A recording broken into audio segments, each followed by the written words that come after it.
In the grand, often told story of King Edward VIII and his scandalous abdication for Wallis Simpson, there are ghosts, figures who drift in the background, their own dramatic lives eclipsed by the blinding light of the royal crisis. They are the footnotes of history, the supporting characters whose own sagas of ambition, love, and heartbreak are just as compelling, if not more so, than the main event. Today we are pulling one of these ghosts out of the shadows.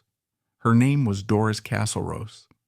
She was a woman who, for a time, held the future King of England completely in her thrall. A woman who Winston Churchill himself was rumored to have not only painted, but also blackmailed. A woman who clawed her way from a modest suburban home to the most decadent palaces of Europe, only to die alone in a luxury hotel room, her pockets empty, and her name whispered with a mixture of pity and contempt. This isn't just a biography.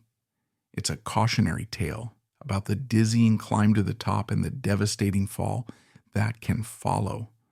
To truly understand a woman like Doris, you have to breathe the air of her time. Picture Britain in the years following the First World War. A whole generation of young men had been wiped out in the trenches, and a profound sense of disillusionment hung over the nation. The old Victorian certainties of duty, piety, and strict social order felt hollow, even absurd. In their place came a frantic, almost desperate pursuit of pleasure. This was the Jazz Age, the era of the bright young things, a generation of wealthy, aristocratic bohemians who flouted convention with wild treasure hunts through London, decadent costume parties, and a general air of beautiful, reckless nihilism. It was a world of stark contrasts. For the privileged few, it was a nonstop party. For the vast majority, life was a struggle. Social mobility was a fantasy for most. You were born into your class and you died in it.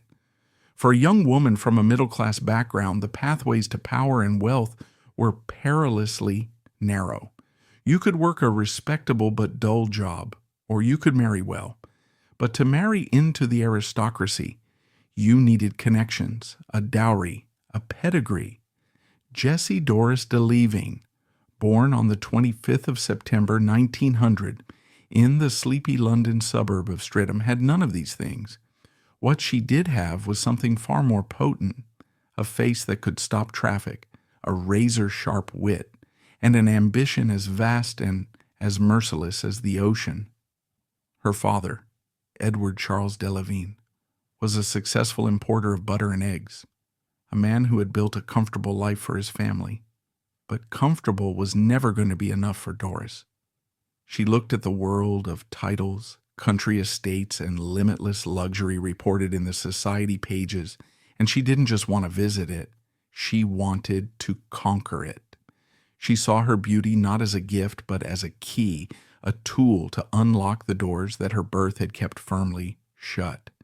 Her younger sister Dudley would later manage to marry into the nobility, but Doris was the true trailblazer, the one who wrote the playbook. She knew instinctively that in the changing social landscape of the 1920s, charm and audacity could, with a bit of luck, be just as valuable as a family crest.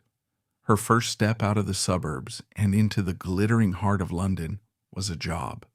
Not just any job, but a position in a high-end dress shop, a place frequented by the very women whose lives she sought to emulate. This wasn't just about earning a wage. It was about gaining admission to a world she could only read about in magazines. Imagine the scene, the hushed, carpeted silence of the boutique, the scent of expensive French perfume mingling with the crisp smell of new silk, and the quiet rustle of tissue paper as priceless gowns were unveiled. Here, amid silks and satins, she was not just selling clothes. She was a student in the most exclusive finishing school imaginable. She developed an almost preternatural ability to read the room.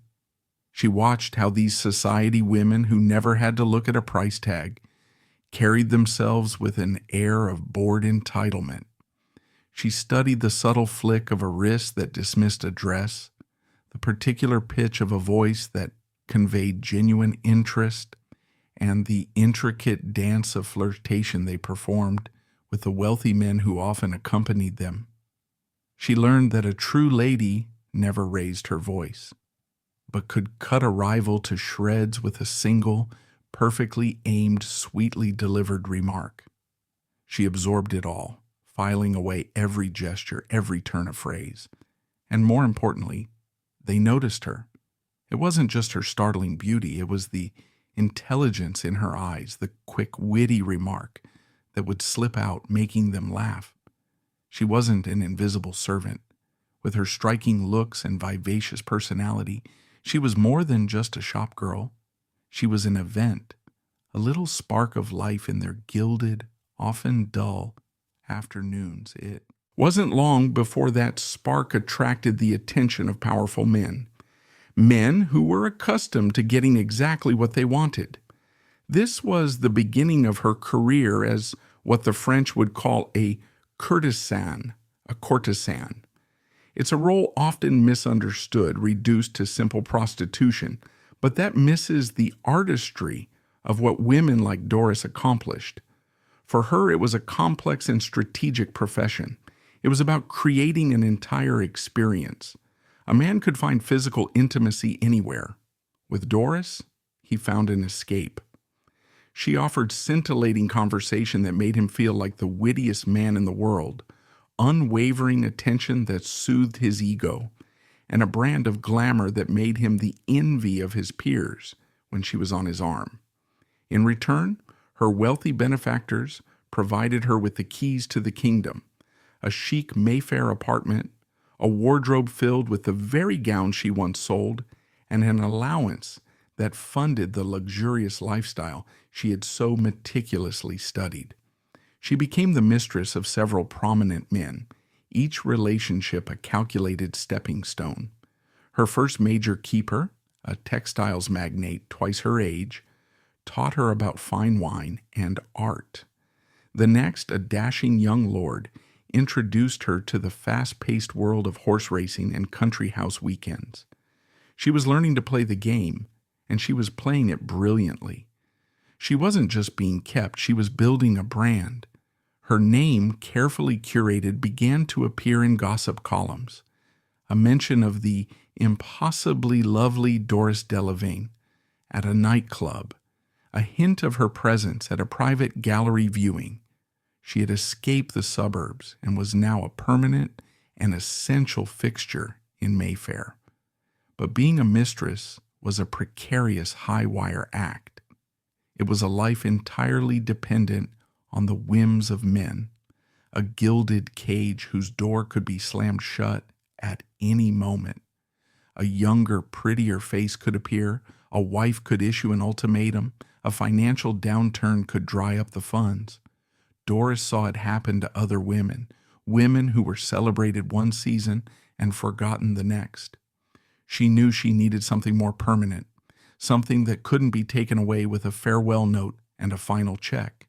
She needed a title. And in 1928, she got one.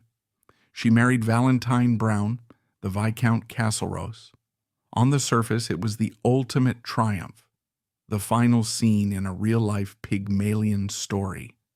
The shop girl from Streatham was now the Viscountess Castlerosse, a bona fide member of the British aristocracy. But the reality of the marriage was far from a fairy tale. It was, in fact, another, more elaborate performance. Valentine, known to his friends as Val, was a fascinating and deeply tragic character in his own right. He was a mountain of a man, famous for his gargantuan appetite and his even bigger personality. As a much-loved gossip columnist for the Sunday Express, he was the unofficial court jester of high society, a man who could get away with saying the most outrageous things because he wrapped them in irresistible wit. But beneath the jovial exterior was a man plagued by melancholy, crippling debt, and a secret that was impossible to keep. in their tight-knit world. He was, by most accounts, homosexual. Theirs was what would later be termed a lavender marriage, a carefully constructed union of convenience. He desperately needed an heir to carry on the Kenmare title, and a beautiful, vivacious wife to act as a social smokescreen. Doris, in turn, needed the legitimacy and security of his name and status. It was a transaction, plain and simple, a business deal sealed with vows. Their life together was a whirlwind of parties and arguments, a public performance of a marriage that fooled almost no one, but satisfied the era's demand for appearances. They were a celebrated society couple, famous for their sharp, often biting banter in public, which many mistook for passionate chemistry. In reality, it was the sound of two lonely people rattling around in a shared cage. Both were openly unfaithful.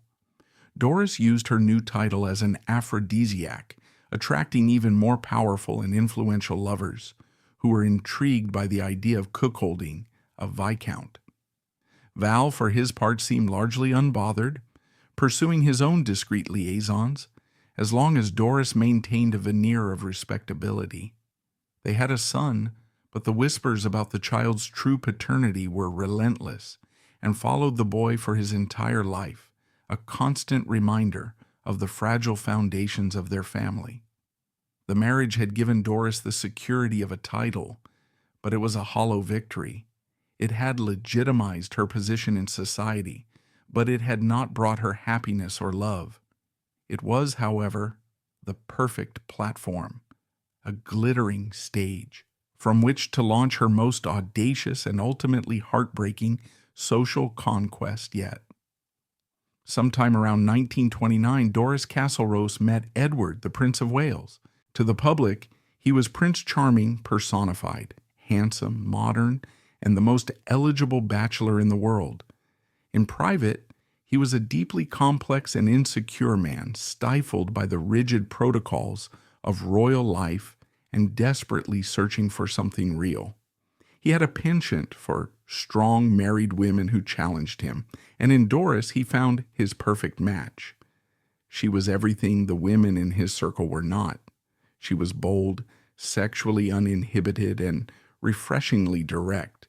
She swore, told dirty jokes, and treated him not as a future king, but as a man. For Edward, this was intoxicating. Their affair quickly became one of the worst-kept secrets in London. They would rendezvous at Fort Belvedere, the prince's private retreat, and at her lavish home in Berkeley Square. Doris was completely swept up in the glamour and power of it all. She reportedly boasted to her friends about her sexual prowess and the hold she had over the heir to the throne. One famous and perhaps embellished story claims she told a friend, "There are some things I do for him that no one else can," insinuating a level of sexual expertise that the prince had never before encountered. The photographer and diarist Cecil Beaton, who moved in the same circles and was both a friend and a rival of Doris, captured her essence during this period. He wrote of her guts and glitter, describing her as having a hard metallic quality, but also an undeniable allure. He noted how she would openly discuss the affair, a shocking breach of protocol that both thrilled and horrified their aristocratic peers. For a few years, Doris was at the absolute zenith of her power.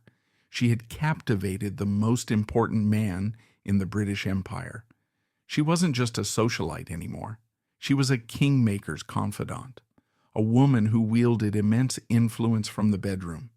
But the prince was a fickle lover.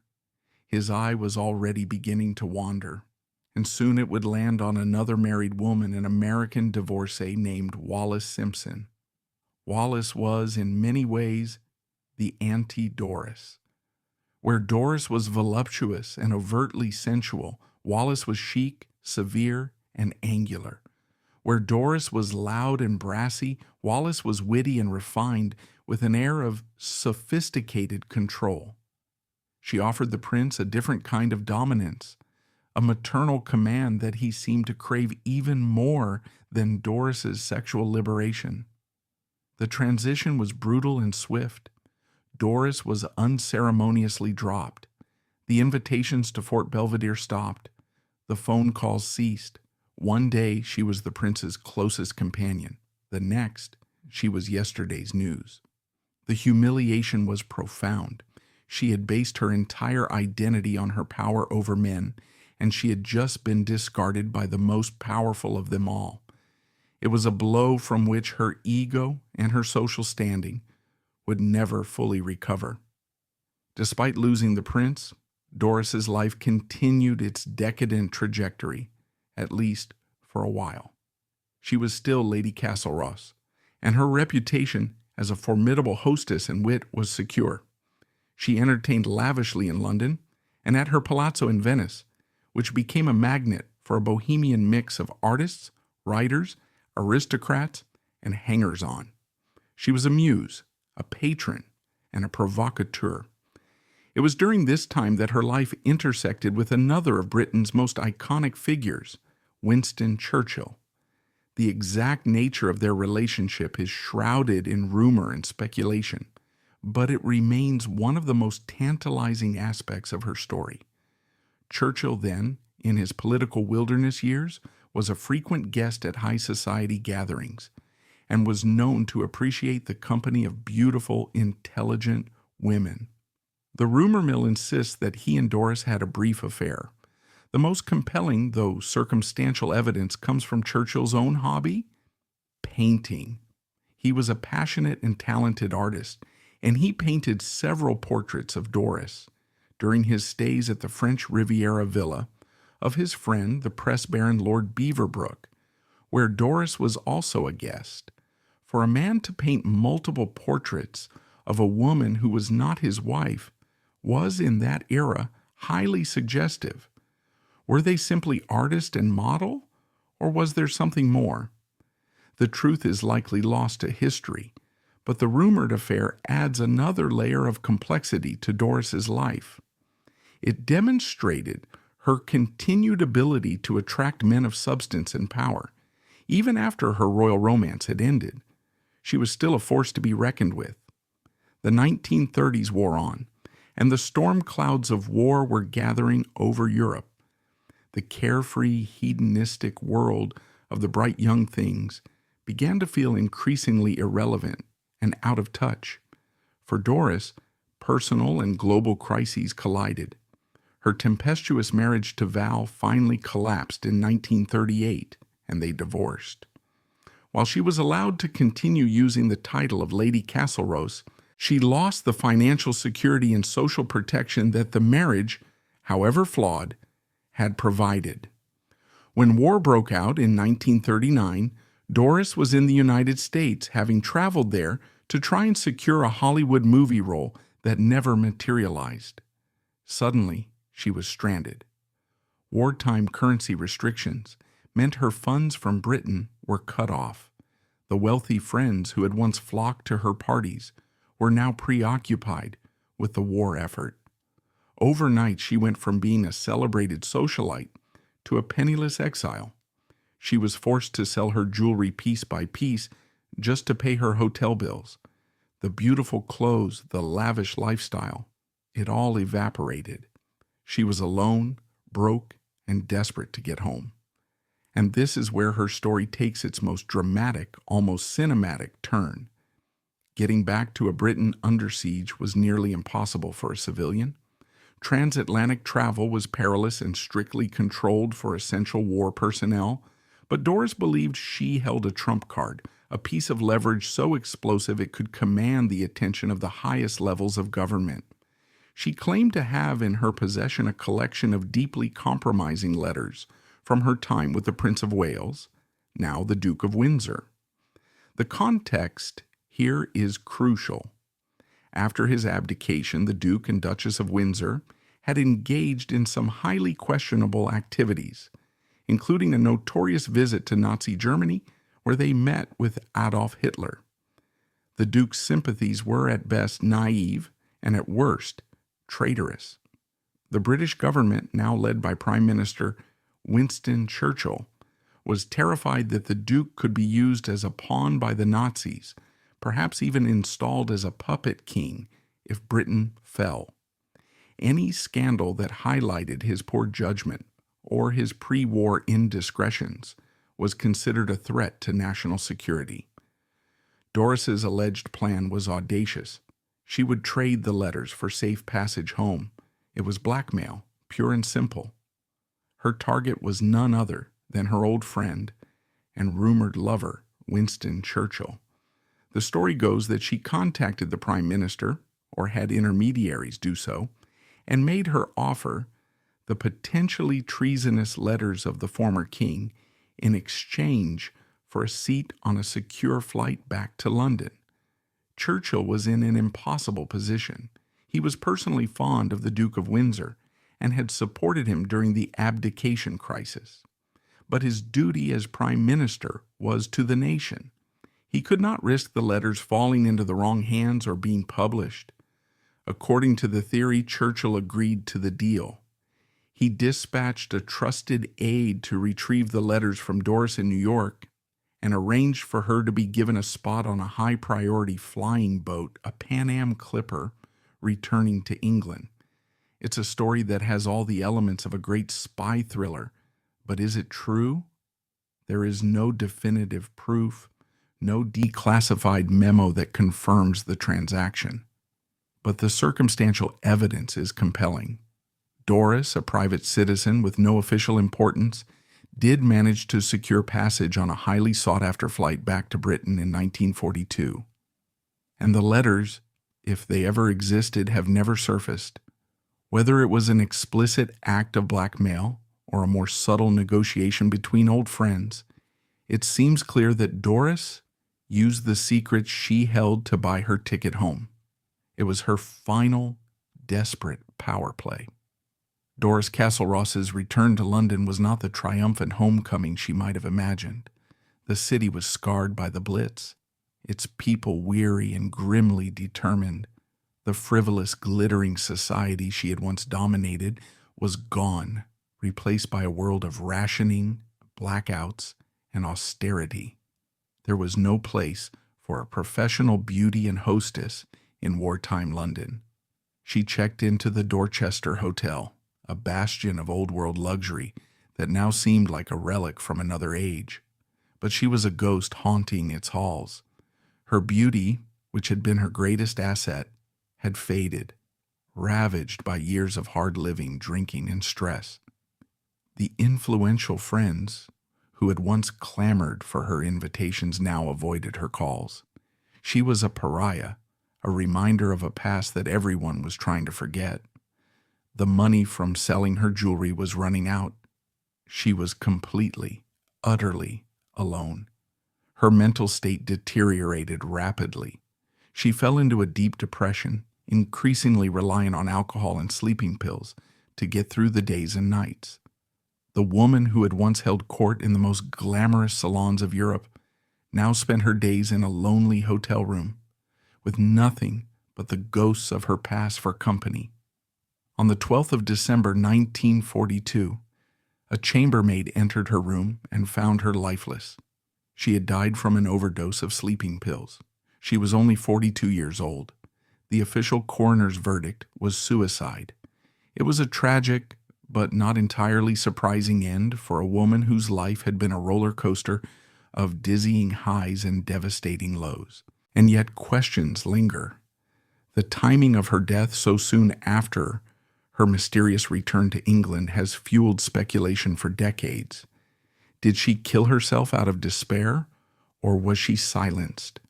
Was there a fear that, even without the letters, she still knew too much? Could she have revealed embarrassing secrets about the Duke of Windsor, or perhaps even about Churchill himself? These conspiracy theories persist, adding a final layer of intrigue to her story. It is more likely, however, that the truth is simpler and sadder. She was a woman who had built her entire existence on external validation, on her beauty, her wealth, and her connections. When all of those things were stripped away, she found she had nothing left. So what is the legacy of Doris Castlerosse? On one level, she is a fascinating historical curiosity, a Zelig-like figure who pops up in the biographies of more famous men. She is a footnote in the story of Edward VIII and a rumor in the life of Winston Churchill. But her own story is worth remembering for what it tells us about the ruthless nature of ambition and the fleeting value of social celebrity. She was a woman of incredible drive and intelligence who, born in a different era, might have become a CEO or a media mogul. But in the world she inhabited, her options were limited, and she used the tools available to her with extraordinary skill. She played a dangerous game, and for a time, she won. She achieved the fame, wealth, and status she dreamed of as a young girl in Streatham. But the foundation was built on sand. When the tide of fortune turned, it all washed away. Her life is a powerful reminder that a life built on surfaces, on attracting the gaze of others, can be a fragile and lonely one. In a strange twist of fate, her family name, de Levine, would once again become famous decades later. Her grandnieces, Cara and Poppy de Levine, have become celebrated models and actresses, icons of a new era of celebrity. They possess some of their great-aunt's famous beauty and rebellious spirit, but they navigate a world that offers women far more opportunities to build their own power rather than borrowing it from men. Doris Castlerosse's story is ultimately a tragedy. It's the story of a woman who flew too close to the sun, her wings of charm and beauty melting in the heat of the very world she so desperately wanted to join. It leaves us with a lingering sense of melancholy, a quiet reflection on the high price of admission to a world of glamour and the devastating loneliness that awaits when the party is finally over.